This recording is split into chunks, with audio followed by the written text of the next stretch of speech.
আমার এক বাবা বলেছেন, ধর্ম পরিত্যাগ করলে কি হয়।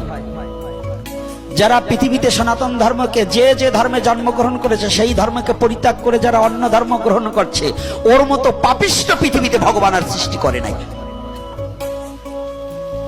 পৃথিবীতে যত বড় পাপ আছে তার চেয়ে নিকৃষ্ট পাপ হচ্ছে, পাপের মধ্যে একটু তাৎপর্য আছে, তার মধ্যে নিকৃষ্ট পাপ হচ্ছে ধর্ম পরিত্যাগ করা।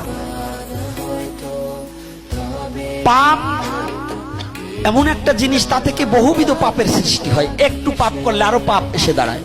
তো ধর্ম ত্যাগ করলে কয়টা পাপ হয় একটু বলবো? হ্যাঁ, কয়টা বাজাকে দেখে নি, সময়ের উপর ভিত্তি করে আমার দেখতে হবে। আলোচনায় ঠিক আছে।